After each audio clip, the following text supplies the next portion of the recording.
How you doing, everyone? It's Kevin, back with another video. We have here a 177 caliber pellet gun.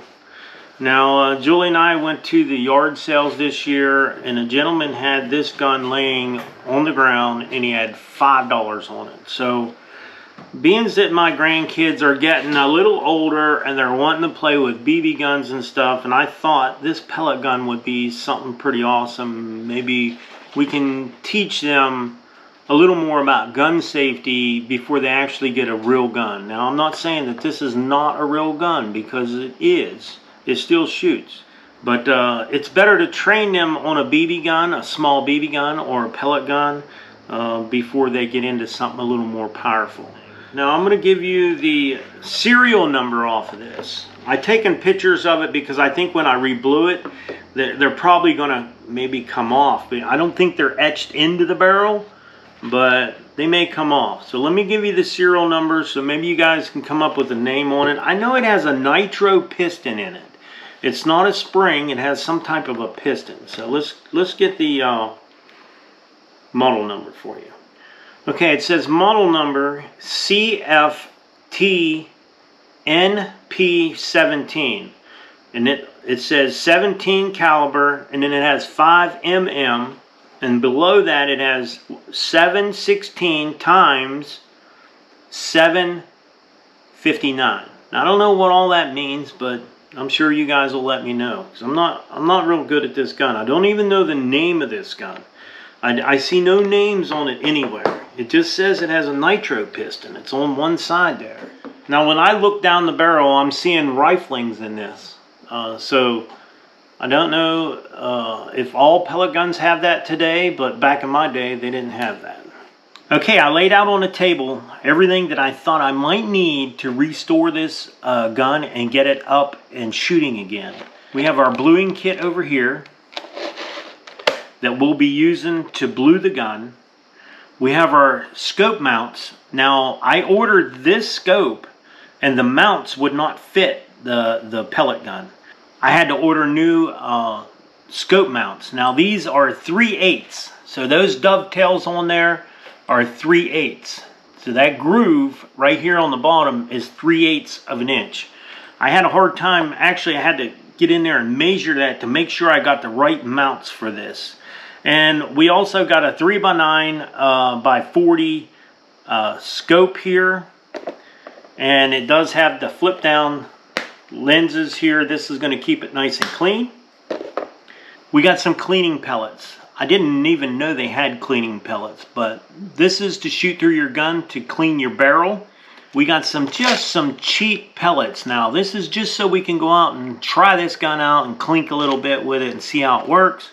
And I also got a cleaning kit. Now, this cleaning kit will do the 177 and the 22 caliber pellet gun. So that's what we got to use right now. If I end up purchasing anything else, I'll let you guys know, and we'll leave the link in the description below. But as of right now, if you go down there, you're going to see everything that we purchased for this gun to restore it. So let's get to working on the gun. So I only see a couple bolts in this gun to take it apart. I see a Phillips head screw here. Probably a Phillips head bolt, and it is. One bolt there. I'm going to flip it over, and there's one on the other side. Basically in the same place. Now, I don't know if the guy, when he got rid of this, I know he put oil on this gun. He should have put oil on it a long time ago, but it looks like it has a little bit of Loctite on those bolts too, but they weren't very hard to get off. I'll pull these off too. Now, if you think you're going to have a hard time remembering where your bolts go, you might want to take some pictures.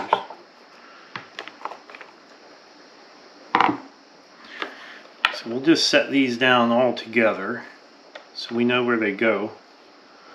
Yeah, it looks like, well, there's a piece of garbage in there. I don't know what that is. Okay. Oh yeah, we got a lot of rust in this gun. Look at the rust on that barrel. That's pretty bad. Yeah, pretty rough. Don't know if I'm going to tear every single little thing apart, but we're definitely going to clean what we can. Okay, I'm getting ready to clean this, sand it, and what I'm going to be using is 320 sandpaper, some WD-40. Now, the reason why mine is these pits are really deep. I'm not sure even how well this barrel is going to turn out even after we blue it. But we're going to do our best to get as much as we can off of there, and we're going to try to polish it. We're going to get it down to almost a polished finish with some 320 sandpaper. And what I'll do is just put a little bit of WD on here, and then we're going to sand it down and try to get all this off here. Now, we're going to have a lot of cleaning to do. Like I said, this is some heavy pits in this barrel. I don't believe that I'll be able to get all the pits out of this barrel, but I'm going to do my best to get as much as I possibly can out of it. And I think it'll be fine. And it's still a $5 gun no matter how you look at it.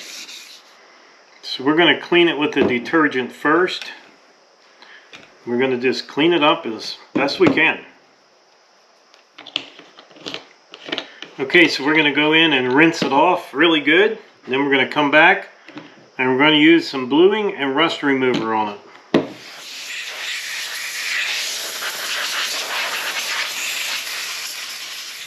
I'm really only wanting to do just a barrel, but then I didn't want to pull everything apart. Hopefully we're not screwing it up too bad. We're going to let that soak for a little while. Then we'll clean it again.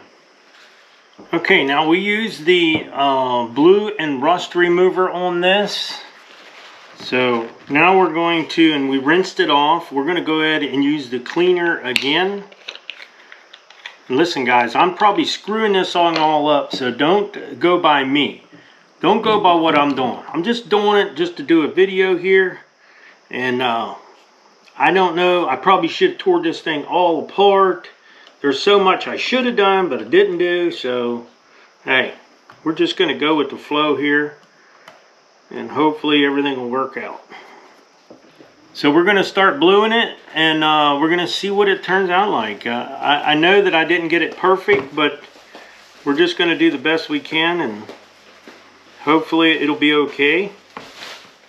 I'll be honest with you, I think it looks better already. I have to say it looks better. Well, we got the bluing on there. I think it turned out pretty nice. Compared to what we had, I think it turned out pretty nice, and I think it would have been a lot better if I would have tore the whole gun apart.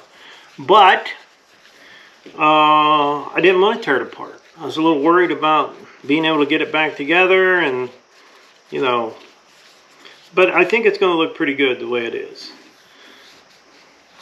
So we're just wiping the oil that comes in your packet and greasing this thing up, oiling it up good.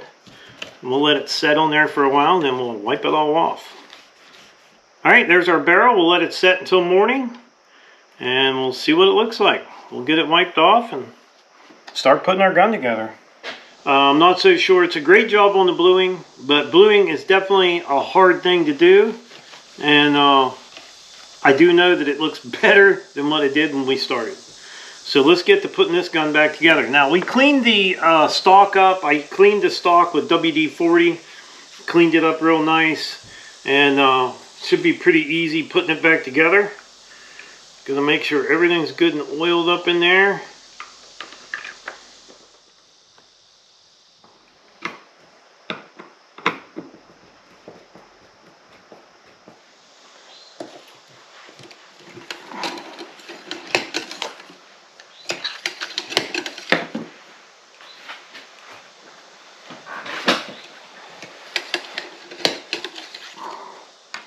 That is a pretty dirty barrel.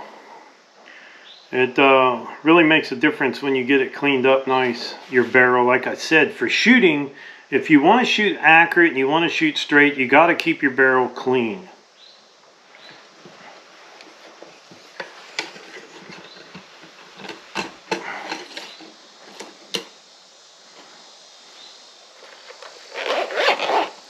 What a handy little case, huh? I like it. The little wool bullet. It's a tight fit, and I twist it and try to get it to go as far as I can. And I took a small punch. Now nothing that'll dig anything up. And I push it down in there. Get it started with that little punch. And then of course I already pumped it. So then we'll take it out and we'll give it a shot.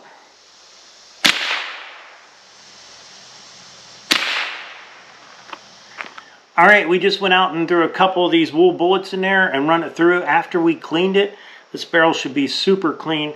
So the next step we're going to do is we're going to be putting our scope mount on, and then we're going to put our scope on. Let's get started.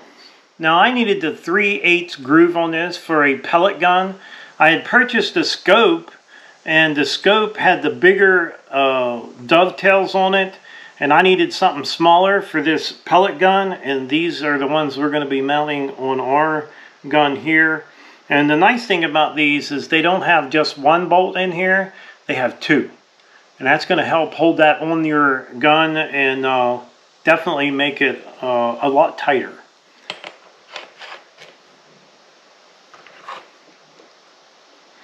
So let's go get the scope so we can line this guy up. Now that we got the tops off our scope mount, we can go ahead and set our scope up on here. Now, one thing about it is we want to make sure our crosshairs are straight up and down. Now normally you would set this on something level, and then I would stick a level on the top of this across here. You would level this first with a level, a small level, and then you would set your scope up on here. Once you got your scope up on there and these two mounts are level, then you'd set your level on top of here, and that would level it out even more. But right now we're going to go ahead and put these covers on, and we can always loosen it a little bit and turn it however we want it there. Now that we got our scope in the mount there, we're still able to spin this scope. I do like the covers on that scope to keep dirt and debris from getting in there. You want to put it on your shoulder and move your scope back and forth. Looks like it needs to come back. That looks pretty good right there for me. I'm going to line that up through my barrel, both eyes opened, and get our crosshairs on sight. Just like that. I think that's going to work. So we can go ahead and snug up our scope mounts.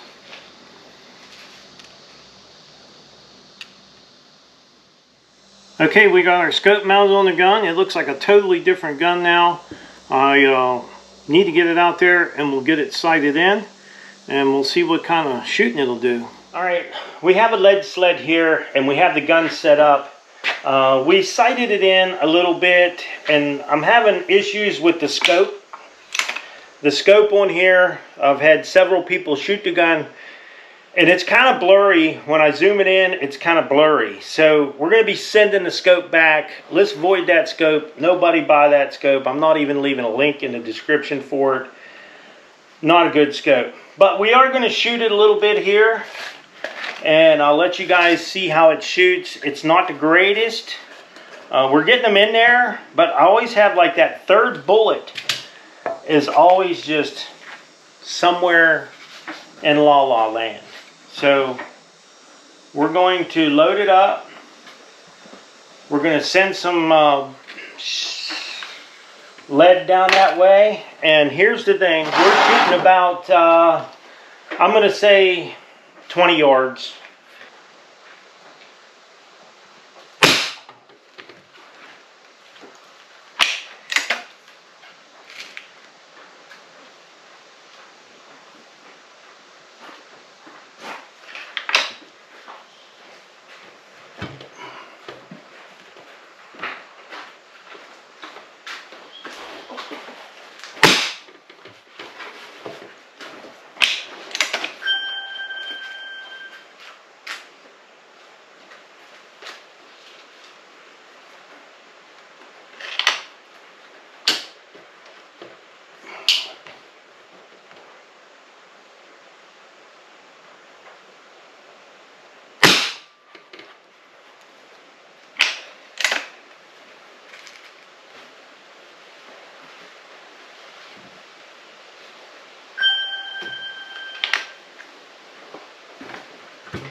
Okay, we'll go grab the target and bring it back in here and show you what it looks like.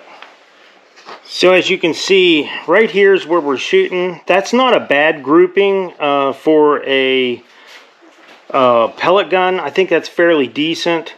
The only thing is, when I'm looking through that scope, I can see this image, but it's not clear. So we're going to discard the scope. I don't want that scope. We're sending it back. We're getting another one. The grouping ain't too bad. I think it could be a little better, but that's not bad for a pellet gun. So that's the $5 pellet gun with the scope on it, a little bit of bluing. I know I'm not the best at that bluing. This gun was seriously rough, pitted bad. But it'll make nice little clinker gun for one of the grandkids to go out and play with. I think it'll work fine. So I would like to tell everyone, thanks for watching the video. Don't forget to subscribe, leave me thumbs up, thumbs down, or comment if you'd like. Till next time.